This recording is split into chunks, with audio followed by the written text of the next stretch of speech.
سر دباؤ گی یا نہیں؟ عجیب ضدی انداز تھا. نہیں، وہ اس سے بھی زیادہ ضدی تھی. تو پھر ٹھیک ہے، ساری رات ادھر ہی رہو. کیا دھمکی تھی؟ وہ ششدر رہ گئی. رمشا نے بنا کر اسے دیکھا تھا اور پھر آؤ دیکھا نہ تھا. اس کے ہاتھ پا اپنے دانت کاٹ دیے تھے. رضا نے ایک دم گرفت چھوڑی تو وہ سرت سے اٹھ کر دروازے تک گئی تھی. پوری جنگلی ہو تم. اپنے ہاتھ پا ابھرنے والی خون کی بوند میں دیکھتے ہوئے بڑے غصے سے اس کو دیکھا تھا. وہ مطمئن تھی اگر آئندہ ایسی بدتمیزی کی تو تمہاری جان بھی لے سکتی ہوں. رمشا، جاوید کو اتنا کمزور نہ سمجھو. میں تمہاری کوئی زرخرید نہیں ہوں جو تمہاری موڈ کے تابع بن جاؤں. میرے ساتھ آئندہ ایسی گھٹیا اور اوٹ پٹانگ حرکت کرنے کی کوشش کی تو انجام کے ذمہ دار تم خود ہوگے. وہ تنفر سے گویا تھی. رضا نے بڑے ریلیکس انداز میں اسے دیکھا. میں سوچ رہا تھا کہ تم شاید بدل گئی ہو. سوچا تجربہ کر کے دیکھ لیتے ہیں، مگر کہتے ہیں نا کہ کتے کی دم 100 سال بھی ڈبے میں رہے، باہر نکالیں تو ٹیڑھی کی ٹیڑھی ہی رہتی ہے. ایسا تضحیک امیز انداز تھا کہ وہ سر سے پاؤں تک سلسی گئی تھی. Shut up. وہ اتنی پرفیکٹ مثال تم جیسوں کے ہی منہ سے سجتی ہے. وہ بھی اپنے لیے بہت زبردست خود شناسی ہے تمہاری، جو نویرا جیسی اعلیٰ سوچ کے مالک لڑکی کو برباد کر گئی. وہ کسی کتے کی دم سے کم تو نہیں. اب سلگنے کی باری رضا کی تھی. Shut up. اتنی تکلیف کیوں؟ حقیقت کا سامنا کرو. رضا حمید کب تک فرار چاہو گے؟ تم نے میری باتوں یا میری نفرت میں نویرا کو برباد نہیں کیا تھا، بلکہ یہ تمہارے اندر کا وہ گھٹیا شخص تھا جس نے موقع تلاش کیا تھا اور اس سے فائدہ بھی اٹھایا. مگر افسوس، نویرا نے تمہارے منہ پر تھوک دیا.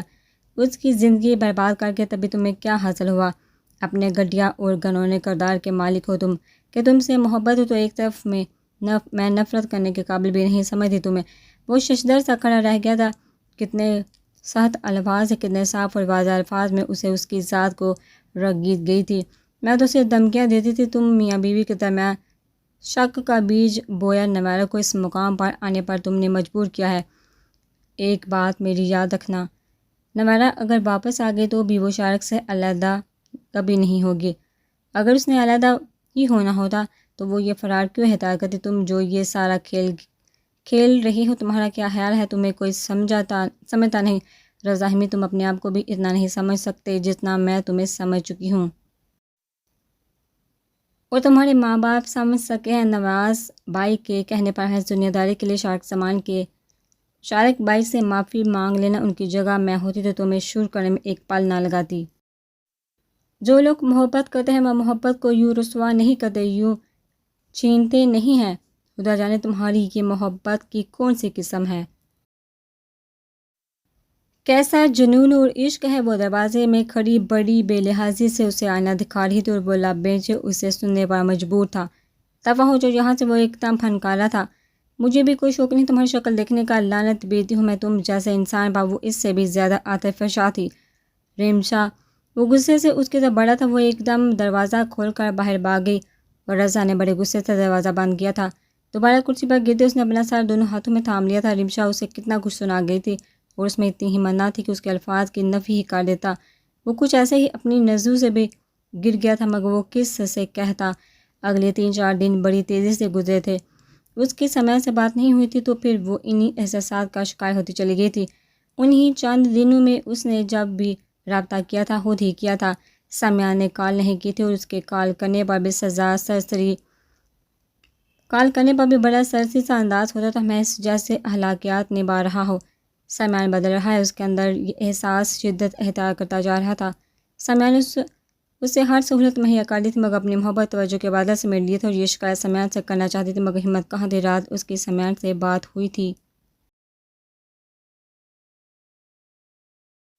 اس نے جب کراچی چکر لگانے کا پروگرام بنایا تو سمیع نے صاف کہہ دیا کہ اس کے پاس لاہور چکر لگانے کا ٹائم نہیں. وہ امجد کو کہہ دے گا وہ ٹکٹ دے گا، وہ خود ہی آ جائے، یا پھر وہ علی کو بھیج دے گا اس کے ساتھ آ جائے. سمیع کے سربیہ نے اسے مزید ہرٹ کیا تھا. اس نے امجد کو کہہ دیا تھا کہ وہ ٹکٹ لا دے. وہ نویرا کو بھی ساتھ تیار رہنے کا کہہ کر خود یونیورسٹی آ گئی تھی، مگر سارا وقت ذہن الجھا رہا تھا. سمیع احمد ایسا کیوں کر رہا تھا؟ کوئی بات سمجھ نہ آ رہی تھی. اس وقت بھی وہ غائب دماغی سے سر نواز فاروق کی کلاس میں بیٹھی ہوئی تھی. آج دل اتنا خراب ہو رہا تھا کہ کسی چیز میں بھی دل نہیں لگ رہا تھا، حتیٰ کہ لیکچرز میں بھی نہیں. سر نواز فاروق نے کئی بار ٹھہر کر اسے دیکھا تھا، مگر وہ ہر بار فائل پر پینسل سے الٹی سیدھی لائنیں کھینچتی دکھائی دی تھی. انہوں نے ایک دفعہ تو کہنا چاہا، مگر پھر بعد میں بات کرنے پر ٹال گئے. سر نواز فاروق بلیک بورڈ پر کچھ لکھ رہے تھے جب کمرے میں موبائل کی بیپ سنائی دینے لگی تھی۔ انہوں نے نہایت ناگواری سے کلاس کے جرم دیکھا تھا۔ لیکچر کے دوران انہوں نے موبائل کی ٹون بہت بری لگتی تھی، خود بھی اپنا موبائل آپ رکھتے تھے اور اسٹوڈنٹ کو بھی تاکید کر دی تھی، مگر آج موبائل کی ٹون سن کر حاضرین پر نظر ڈالی زرش بڑی شرمندہ ہوئی تھی۔ اپنی الجھن میں وہ موبائل آف کرنا بھول گئی تھی۔ بیگ سے بیگ نکال کر اس نے آف کرنا چاہا تھا، مگر تایا کے گھر سے کال آتے دیکھا وہ چونک گئی تھی۔ یہ لوگ کبھی بلا وجہ کال نہ کرتے تھے۔ مس زرش، آپ باہر چلی جائیے۔ اس معاملے میں نواز فاروق بہت اصول پرست تھا۔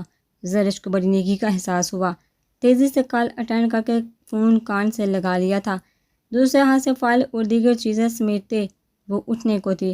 زرش، میں فرا بول رہی ہوں، وہ کہہ رہی تھی۔ ہاں بولو۔ فائل اس کے ہاتھ سے گر گئی تھی، سارے پیپرز بکھر گئے تھے، ساری کلاس متوجہ تھی۔ سر نواز اس کے باہر چلے جانے کے منتظر تھے۔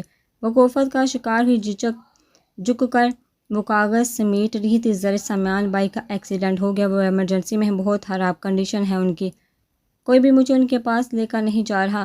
فرا روتے ہوئے بتا رہی تھی۔ کیا؟ زرش وہیں ساکت ہی ہو گئی تھی، ہاتھ میں پیپر سمیٹے وہ کھڑی ہوئی تھی۔ جب ایک دم سنا تھا، وہ لڑکھڑا گئی تھی، ہاتھ سے پیپر گر گئے تھے۔ اس کی آواز ایک دم اتنی اونچی ہو گئی تھی کہ ساری کلاس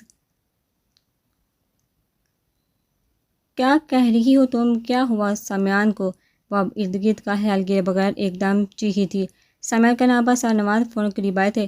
زرش، دعا کرو انہیں کچھ نہ ہو، وہ ایمرجنسی میں ہے، مجھے اور امی کو کوئی کچھ نہیں بتا رہا، تم دعا کرو۔ زرش کو لگا زمین و آسمان گھوم گئے ہیں۔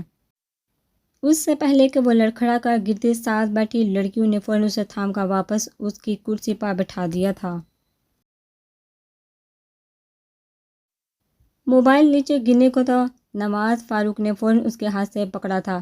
میں نے علی کو بھیجا ہے، وہ لاہور بس پہنچنے والا ہوگا۔ تم آ جاؤ، صبح ایکسیڈنٹ ہوا تھا، مگر کوئی واضح تو صورتحال نہیں بتا رہا۔ نواز نے موبائل آف کرتے ایک لڑکے کو روم کا دروازہ بند کرنے اور کسی دوسرے کو پانی لانے کا کہا تھا۔ سر، یہ تو بے ہوش ہو چکی ہیں۔ انیکا نے بڑی تشویش سے دیکھا، ساری کلاس ارد گرد جمع ہو گئی تھی۔ آپ لوگ باہر چلے جائیں، یہ رش ختم کرے پلیز۔ نواز فاروق کے کہنے پر وہ سب ایک ایک کرتے باہر نکلتے چلے گئے تھے۔ صرف ایک دو لڑکیاں رہ گئی تھی۔ پانی کے چھینٹے اس کے منہ پر مار کر اسے ہوش میں لانے کی کوشش کی تھی۔ 2-3 منٹ بعد اسے ہوش آ گیا تھا۔ پہلے تو وہ حالیہ الذہن اطراف میں ان کو دیکھتی رہی، پھر ذہن نے کام کرنا شروع کیا تو پھوٹ پھوٹ کر زرش، بی بریو، مجھے بتائیے کیا ہوا ہے، کس قسم کی کال تھی، یہ کس کا ایکسیڈنٹ ہوا ہے؟ سر نواز پوچھ رہے تھے۔ سامیان نام ٹوٹ کر اس کے ہونٹوں سے نکلا اور نواز فاروق گمسم سے رہ گئی۔ یہ بات کسی سانے سے کام نہ تھی، بہت خراب طبیعت ہے ان کی سر۔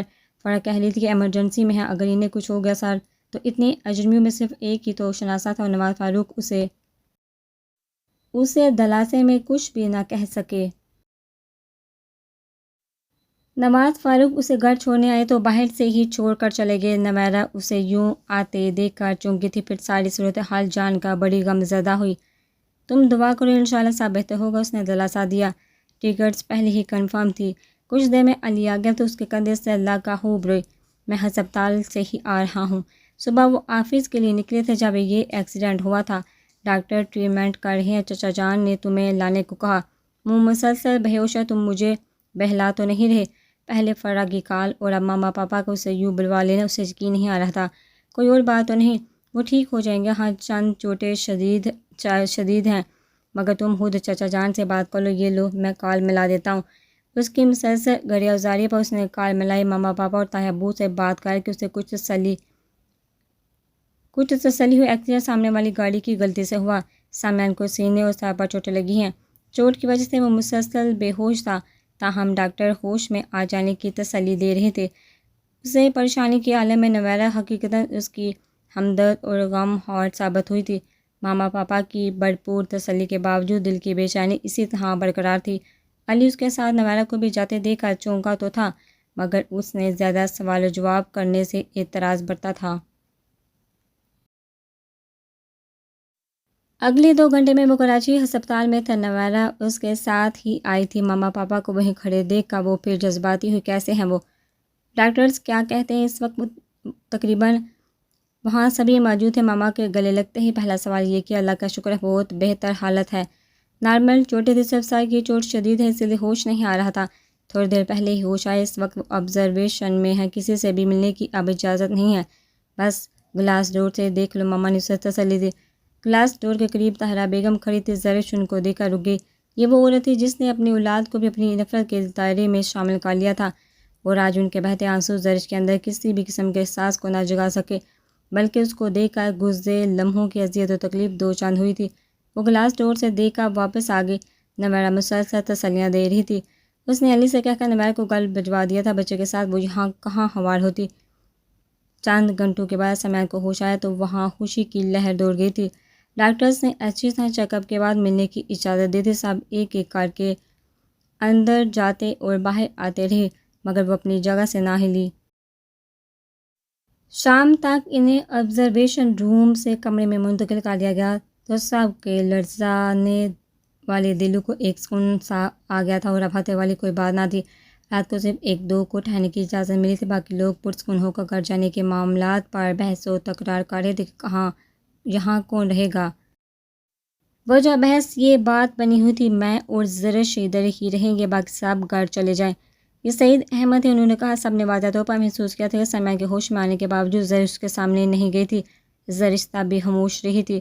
طاہرہ بیگم نے رکنے کی ضد کی تو سعید احمد نے گھر چلے جانے کا کہہ کر بات ختم کر دی تھی۔ اس سمیع سے نہیں ملی، وہ بینچ پر بیٹھی نہ جانے کن سوچوں میں گم تھی۔ سب کے چلے جانے پر وہاں خاموشی سی چھا گئی تھی۔ راہداری میں بینچ پر بیٹھی تھے سعید احمد کے پوچھنے پر، چونکہ وہ دوائیوں کے زیر اثر غنود میں ہیں، جاؤ کمرے میں چلی جاؤ، یہاں راہداری میں کب تک بیٹھی رہو گی؟ میں ڈاکٹر سے ملوں، اللہ نے بڑا کرم کیا ہے، چند دنوں میں ہم مند مل ہو جائیں گے انشاءاللہ۔ جاؤ بیٹا، شاباش، پریشان نہیں ہونا، اللہ تعالیٰ اچھا کرے گا۔ اس کے ساتھ ہاتھ کا محبت سے تسلی دیتے وہ آگے بڑھ گئے تو وہ خاموشی سے اٹھ کر کمرے میں چلی آئی تھی۔ سمیع دوائیوں کی وجہ سے نیند میں تھا، صبح سے اب تک بھوکی بیٹھی وہ کتنے آنسو بہا چکی تھی۔ سمیع کے ہوش میں آنے کے بعد سب نے مطمئن ہو کر کچھ نہ کچھ کھایا تھا، اسے بھی کہتے رہے تھے، مگر حلق سے ایک لقمہ تک نہ اترا تھا، اور اب اس کی آنکھیں پھر بہنے لگی۔ اگر اس حد میں واقعی سمیع کو کچھ ہو جاتا تو اس تصور نے اس کے وجود کو سرد کر دیا تھا۔ سعید احمد باہر ہی رہے تھے، اس کی ساری رات کرسی پر بیٹھے آنکھوں میں گزر گئی تھی۔ کمرے میں دوسرا بیڈ موجود تھا، مگر وہ اپنی جگہ سے ہلی تک نہ تھی۔ فجر کے قریب سعید احمد نماز ادا کر کے کمرے میں آئے تو اسے اس حال میں بیٹھے دیکھ کر چونکے تھے۔ زرش بیٹا، بیڈ پر لیٹ کر سو جاؤ، آپ لیٹ جائیے، میں ادھر ہی ٹھیک ہوں۔ کچھ پل اسے دیکھتے رہے اور پھر گہری سانس لے کر پلٹے۔ وہ خاموشی سے بستر پر جا کر دراز ہو گئے تھے۔ کل سارا دن کی تھکن اور پریشانی، پھر رات کا جاگنا، وہ لمحوں میں غافل ہو گئے۔ وہ کرسی پر بیٹھی بستر کے کنارے سر ٹکائے آنکھیں موندے ہوئے تھی۔ جب سمیع احمد نے آنکھیں کھول کر دیکھا تو نگاہ اس کے چہرے پر ایک پل کو ساکت ہوئی تھی۔ ہوش میں آنے کے بعد سمیع احمد نے بظاہر کسی سے دریافت نہیں کیا تھا اور نہ ہی کسی نے ذکر کیا تھا، مگر اس کا انتظار دل و نگاہ کو رہا تھا، اور پھر غنودگی میں ڈوبے ذہن نے زیادہ کچھ سوچنے بھی نہ دیا تھا۔ اور اب تو وہ سامنے تھے، سمیع احمد بغیر جنبش کیے بس اسے دیکھتا رہا۔ بند پلکوں کا سایہ رخساروں کی سرخی پر ایک عجیب بہار دکھا رہا تھا۔ اس وقت وہ ہمیشہ سے زیادہ دلکش اور حسین لگ رہی تھی۔ سمیع نے ہاتھ کو جنبش دی تو زرش ایک دم آنکھیں کھول کر سیدھی ہو آپ اٹھ گئے۔ کیسی طبیعت ہے اب آپ کی؟ چہرے اور لہجے میں بے پناہ تفکر سمیٹے وہ پوچھ رہی تھی۔ سمیع نے کچھ کہنا چاہا، مگر پھر لب دانتوں تلے دبا کر صرف گردن ہلا دی۔ نگاہ زرش سے ہوتی کمرے میں موجود دوسرے بستر پر لیٹے سعید احمد کی طرف گئی۔ وقت کیا ہوا ہے؟ سمیع نے کمرے کا ماحول سے وقت کا اندازہ لگانے کی کوشش کرتے اسے پوچھا تھا۔ صبح کے 6 بج رہے ہیں، اپنی کلائی میں بندی گھڑی دیکھتے اس نے وقت بتایا۔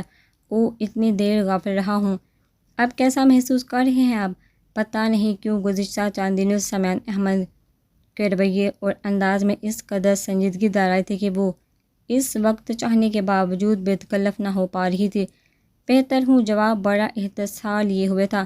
زرش نے لب دانتوں میں دبا لیا، دل تو پہلے ہی گداز ہو رہا تھا۔ سمیع کے اس انداز نے اسے مزید رنجیدہ کر دیا تو آنکھوں میں آنسو در آئے۔ آپ ناراض ہیں مجھ سے؟ اتنے دنوں سے دل میں مچلتا سوال آخرکار لبوں پر آ ہی گیا تھا۔ پلکیں بند کرتا سمیع چوں کا متوجہ ہوا، اس کی آنکھوں سے آنسو نکل کر رخساروں پر بہہ رہے تھے۔ کیوں؟ وہی سنجیدہ انداز تھا۔ زرش کو مزید رونایا، یہ تو آپ کو پتہ ہوگا کہ آپ کیوں ناراض ہیں، مگر آپ کا رویہ بدل رہا ہے۔ جب سے آپ کراچی آئے ہیں ایک بار بھی خود سے رابطہ نہ کیا، جب بھی کال کی میں نے کتنا سنجیدہ، رکھا پھیکا انداز، اور اب سمیع احمد نے چند پل اسے دیکھا بغیر تردید یا تصدیق کے پلکیں موند لی تھی۔ سمیع کے اس انداز نے زرش کو نئی سرے سے اذیت سے دوچار کر دیا تھا۔ وہ گمسم سے ہو کر رہ گئی تھی۔ سمیان ایسا کیوں کر رہا ہے وہ سمجھنے سے قاصر تھی، سمیان کی حالت کا خیال کرتے وہ لب بینچ کر بیٹھی تھی۔ دن کے معمولات شروع ہوئے تو تایا ابو اٹھ گئے تھے۔ کچھ دیر بعد طاہرہ بیگم اور علی ناشتہ لے کر آئے تو زرش طاہرہ بیگم کو وہاں موجود دیکھا کمرے سے نکل آئی۔ تایا ابو علی سمیان کو طاہرہ بیگم ایک فیملی کے تحت بڑے عرصے بعد زرش نے ایسا ماحول دیکھا تو اسے اپنا آپ بڑا غیر ضروری محسوس ہوا۔ باہر آ کر اس نے گھر کال کر کے ماما کو ڈرائیور کو بھیجنے کو کہا۔ سمیان احمد کی طبیعت اب بہتر تھی، ڈاکٹرز نے رات کو بھی اطمینان دلا دیا تھا اور اب طاہرہ بیگم کی موجودگی میں رکنے کا کوئی جواز بھی نہ رہا تھا۔ زرش تم یہاں کیوں آ گئی؟ ناشتہ تو کر لیتی، وہ راہداری میں کھڑی تھی، جب علی چلایا تو وہ دھیمی سے مسکرا دی۔ میں گھر جا رہی ہوں، وہیں جا کر ناشتہ کر لوں گی، ماموں کو فون کیا ہے، ڈرائیور آتا ہی ہوگا۔ سمیان بھائی سے کوئی بات ہوئی ہے؟ علی نے زرش کا چہرہ بغور دیکھا، وہاں بڑی پریشانی درج تھی۔ صبح بات ہوئی تھی، حال چال دریافت کیا تھا، پریشان مت ہو، انشاءاللہ سب ٹھیک ہو جائے گا۔ یوں اس کا وہی انداز تھا۔ علی کو فکر ہوئی مگر پوچھ نہ سکا۔ کچھ دیر میں ڈرائیور آ گیا تو وہ علی کو خدا حافظ کہتے گھر چلے گی۔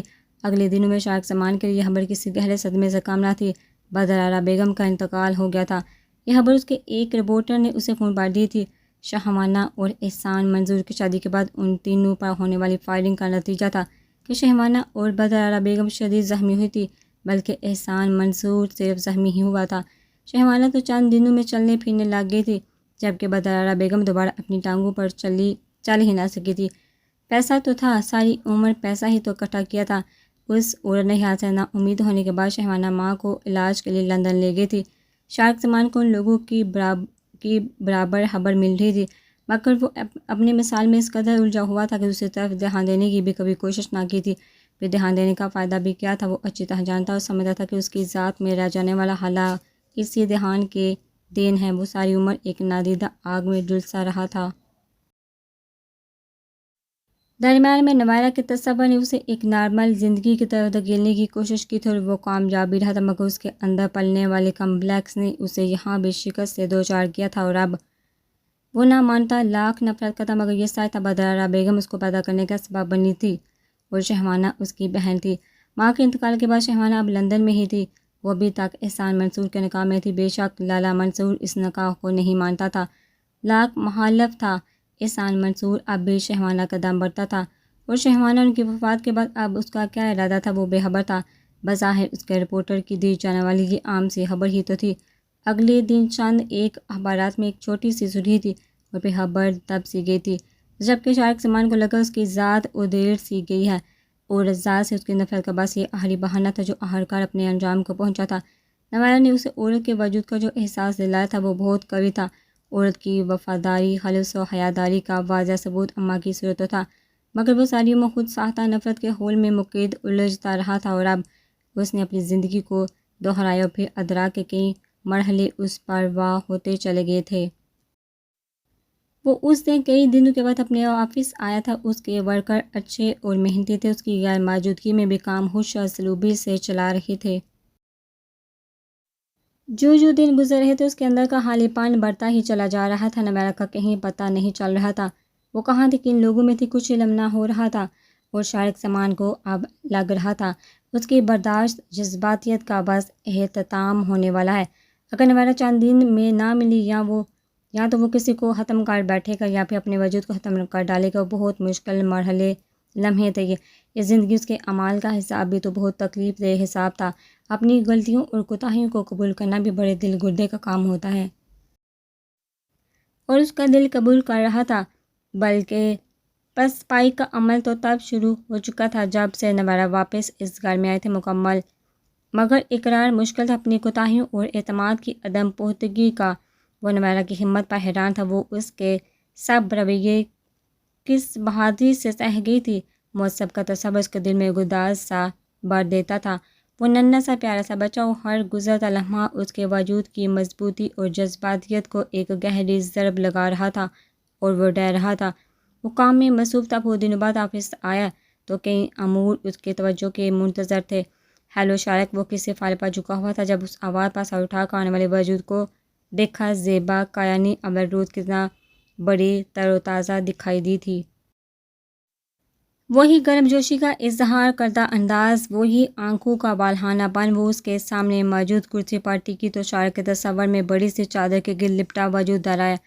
کتنا تصال تھا، نہ جانے تربیت کی کمی تھی یا وقت کا تقاضا تھا، مگر ان ظاہری اداؤں سے پہلے متاثر ہوا تھا اور نہ ہی اب۔ اس کے دل کو تو نویرہ احسان کا کردار بایا تھا، نہ کہ اس کا حسن، مگر شک کی آندھی سارا خزانہ اڑا کر لے گئی تھی، اور کیا بچا تھا باقی؟ شاید ندامت، یا پھر کہاں ہوتے ہو تم، کہیں نظر ہی نہیں آتے، میری انگلیاں ٹوٹ گئی ہیں نمبر ملا ملا کر، مگر تم ریسیو نہیں کرتے، اتنے چکر تمہارے آفس اور گھر کے لگا چکی ہوں، ہر بار جواب ملتا ہے کہ صاحب نہیں ہے، ہوتے کہاں ہو؟ بڑی بے تکلفی سے وہ پوچھ رہی تھی۔ شارق نے اپنے سامنے دڑی فائل بند کر دی۔ خیریت؟ بڑی سنجیدگی سے پوچھا۔ تمہیں بتا تو چکی ہوں، پاپا شادی پر زور دے رہے ہیں، اور تم جانتے ہو میں کیوں پاپا کو ٹال رہی ہوں، تو اس سلسلے میں کیا کر سکتا ہوں؟ تو پاپا سے ایک دفعہ مل تو لو، شاید کوئی راہ نکل آئے، دوسری صورت میں تم جانتے ہو میں کیا طے کیے ہوئے ہوں، تمہارے پاپا سے میں بلا کیوں ملوں، اور تم اچھی طرح جانتی ہو کہ میں شادی شدہ اور ایک بچے کا باپ ہوں، مجھے اس سے کوئی فرق نہیں پڑتا۔ اس نے سر جھکا دیا۔ آئی ایم سوری، میں تمہیں واضح طور پر کہہ چکا ہوں کہ یہ صرف تمہارا فیصلہ ہے، میرا نہیں۔ جہاں تمہارے پاپا کہتے تم شادی کرو، میں اپنی لائف سے بہت خوش ہوں، اور تم یہ بھی اچھی طرح جانتی ہو کہ ایک بیوی کے سلسلے میں میری ترجیحات کیا ہیں۔ شارق، تم سوچو تو صحیح، میں تمہیں پسند کرتی ہوں، تمہارے ساتھ زندگی گزارنا چاہتی ہوں، مہذب ہو اور پھر صاحب جائیداد ہوں، تم اچھی طرح جانتی ہو کہ مجھے تمہاری یہ ساری کوالٹیز نہ پہلے کبھی متاثر کر سکی اور نہ ہی اب۔ شارق، اس نے کچھ کہنا چاہا تو شارق نے ہاتھ اٹھا کر اسے روک دیا۔ تمہیں بہت اچھا لائف پارٹنر مل جائے گا، تمہارا پاپا نے تمہارے لیے کچھ فیصلہ کیا ہے، اسے قبول کر لو۔ دیکھو زیبا، تم سے میری دوستی رہی ہے، تم یہ بھی جانتی ہو کلب کے ممبرشپ کے دوران بہت سی لڑکیوں سے مراسم رہے ہیں، مگر میں نے اتنی اہمیت کسی کو بھی نہ دی جتنی تمہیں دی، صرف اس لیے کہ تم ان سب سے ہٹ کر تھی، تم ان تمام سطحی لڑکیوں کے تحت وقت گزارنے کی قائل نہ تھی۔ دوستی بہرحال ہمارے درمیان ہے، نویرہ میری بیوی ہے، اسے میں نے اپنی زندگی سے کیوں دخل کیا؟ تم جانتی ہو شادی سے پہلے میری کیا سرگرمیاں تھیں، مگر شادی کے بعد میں نے وہ سب چھوڑ دی۔ چند ایک بار کے علاوہ میں کلب نہیں کیا، وہاں ممبرشپ بھی ختم کر دی، تمہارے ساتھ مراسم رہی، مگر وہ بھی بہت صاف شفاف سطح پر۔ میں نے ہر بار تمہارے فیصلے کی نفی ہی کی ہے۔ میں تمہاری دل آزاری نہیں کرنا چاہتا، مگر یہ سچ ہے، میری زندگی میں اپنی بیوی کے علاوہ کسی دوسرے کی قطعی کوئی گنجائش نہیں رہی۔ میرا اپنا گھر ہے، بیوی ہے، ایک بیٹا ہے، کسی چیز کی کمی نہیں۔ پھر تمہاری گنجائش نکالنا تو ایک طرف، میں نے کبھی ایسا سوچا بھی نہیں، تم جس ماحول اور سوسائٹی سے تعلق رکھتی ہو، میرے جیسا مرد وہاں نہیں چل سکتا۔ میں عورت ذات کے حوالے سے بہت تنگ نظر واقع ہوا ہوں، مجھ جیسے مرد کو تم جیسی لڑکی سوٹ نہیں کرتی۔ اس نے صاف اور واضح الفاظ میں سب کہہ ڈالا۔ وہ زیبا کیانی چپ چاپ اسے سنتی رہی۔ میں عورت ذات کو صرف اپنے تک محدود دیکھنا چاہتا ہوں، چاہے وہ کسی روپ میں بھی ہو، اور میری بیوی میرے تصور کے لیے بہترین ہے۔ تم سمجھدار ہو، پڑھی لکھی، ٹھنڈے دل و دماغ سے سوچنا شاید تمہیں فیصلہ کرنے میں آسانی رہے۔ بڑے سنجیدہ انداز میں اس نے اپنا موقف واضح کیا، اور زیبا چند لمحے تو چپ چاپ بیٹھی رہی، پھر ایک دم اور کر کے آفس سے باہر نکل گئی۔ نویرہ کے تصور نے اس کے دل و دماغ میں ایک کھلبلی سے مچا دی تھی، مگر کوئی سرا ہاتھ نہیں آ رہا تھا۔ اس کے بعد وہ دوبارہ ہسپتال گئی، مگر سامیان کے انداز اور اعتبار دیکھ کر اس کے اندر خود سے مخاطب کرنے کی ہمت نہ ہو سکی۔ پھر طاہرہ بیگم کا ہر بار سامنا بڑا اذیت ناک تھا۔ یہ عمل بھی، اور ہر بار تھوڑی دیر ہو سکتی تھی، اور وہ ہر بار دل میں بے پناہ اذیت لے کر لوٹتی تھی۔ سمجھ نہیں آ رہا تھا کہ سامیان کو ہوا کیا ہے، اس کا ایسا رویہ کیوں ہے، اگر ہے تو کوئی وجہ تو ہو، کم از کم پہلے کی مانند اس سے بات تو کرے، الفت اور محبت نہ صحیح مگر مربت اور رواداری تو برتے۔ سعد ہسپتال جانے کو نکلا تو اسے بھی ساتھ چلنے کو کہا۔ سعد سے بہت اچھے تو نہیں، مگر تعلقات بحال ضرور ہوئے، تو وہ اس کے ساتھ ہی ہسپتال آئی، تو طاہرہ بیگم کو وہاں دیکھ کر اس کا دل کھٹا سا ہوا۔ سعد سامیان کے ساتھ باتوں میں مصروف ہو گیا، تو وہ سلام دعا کے بعد ایک طرف رکھے صوفے پر اخبار لے کر بیٹھ گئی۔ طاہرہ بیگم نے دیکھا وہ اخبار میں متوجہ تھے، جبکہ سعد اور سامیان باتوں میں۔ ان کا دل چاہا اس کے پاس بیٹھنے کو، بات کرنے کو، مگر اپنے رویے اور سنگین لغزشوں نے ان کی راہ روک لی، اور وہ دل محسوس کر رہ گئی تھی۔ زرش ایسی تو نہ تھی، بلکہ وہ تو ان سے بات کرنے، بے تکلف ہونے کے بہانے ڈھونڈتی تھی، جبکہ اب انہوں نے شدت سے نوٹ کیا کہ زرش اور سامیان احمد کے آپس میں تعلقات بڑے محدود تھے۔ پہلے دن کے علاوہ زرش دونوں بار شائستہ بیگم کے ساتھ ہی آئی تھی اور ہر بار سلام دعا یا حال چال دریافت کرنے کے علاوہ کوئی اور بات نہ ہوئی تھی، اور پھر تھوڑی دیر رک کر وہ شائستہ کے ساتھ واپس چلی جاتی تھی۔ چائے پیو گی؟ زرش نے حیران ہو کر طاہرہ بیگم کو دیکھا۔ ساتھ سے باتوں میں مصروف سمیان نے بھی توجہ دی۔ بہت شکریہ، اقدام بہت کچھ یاد آیا تو تل ہی اندر تک اترتے چلے گئے تھے، چہرے کے زاویے بھی بدلے تھے۔ طاہرہ بیگم کو بڑی شدت سے احساس ہوا کہ جہاں باقی سب نے ان سے مناسب رویہ اختیار کر لیا تھا، حتیٰ کہ سعید احمد نے بھی، وہاں زرش ابھی تک اسی مقام پر تھی۔ اگر وہ اسی طرح ان سے نفرت کا اظہار کرتی تھی تو وہ کیسے باقی سب سے معافی مانگے گی؟ وہ ہاتھوں کو مسلتے کرسی پر بیٹھ گئی تو دوبارہ ہمت نہ ہوئی کہ زرش سے کوئی بات ہی کر لے۔ کچھ دیر میں سعد کسی ڈاکٹر سے ملنے کے لیے اٹھا تو طاہرہ بیگم بھی اس کے ساتھ ہی باہر نکل گئی۔ پانی تو پلاؤ زرش، جو اب بھی مکمل طور پر اخبار کی طرح متوجہ سمیان کی آواز پر چونک کر اٹھی۔ سر کی چوٹ کی وجہ سے سمیان کو سر ہلانے کی اجازت نہیں تھی۔ زرش نے نیجک میں سے پانی ڈال کر سمیان کی طرف گلاس بڑھا دیا۔ اگر خود سے پینے کی پوزیشن میں ہوتا تو تمہیں زحمت نہ دیتا، سنجیدہ انداز میں کہتے سمیان احمد نے اسے احساس دلایا تو اس نے شرمندہ ہوتے گلاس سمیان احمد کے ہونٹوں سے لگا لیا۔ بیٹھو، وہ پانی پلا کر پڑھنے لگی تو سمیان نے کہا، جھجک گئی تھی۔ ادھر بیٹھو، وہ کرسی پر بیٹھنے لگی تو سمیان نے ٹوک کر بستر کے کنارے بیٹھنے کو کہا۔ نہیں، ادھر ہی ٹھیک ہوں زرش، وہ بادل نہار سا اڑ کر بستر کے کنارے ٹک گئی تھی۔ لاہور واپس کب جا رہی ہے؟ وہ نظریں جھکائے اپنے ہاتھوں کو دیکھ رہی تھی۔ سر اٹھا کر سمیان کو دیکھا تو وہ اس کو ہی دیکھ رہا تھا۔ 2-3 دن میں چلی جاؤں گی، پڑھائی کا خرچ ہو رہا ہوگا۔ نہیں، میں نے سر سے بات کی تھی، سارے لیکچرز اور نوٹس مل جائیں گے۔ زرش، تم نے آئندہ کے بارے میں کیا سوچا ہے؟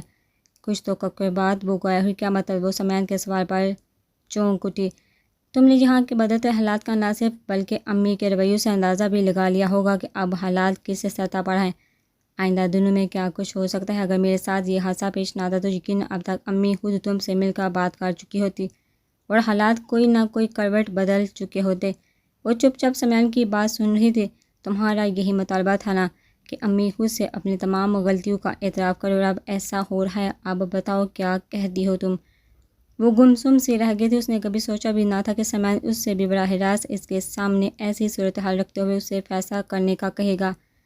اس نے خود بھی ایسا چاہا تھا، جبکہ اب تمام صورتحال اس کی مرضی کے عین مطابق خود بہت راہ ہموار کر چکی تھی، تو وہ اپنا ذہن عجب کشمکش میں لپٹا محسوس کر رہی تھی۔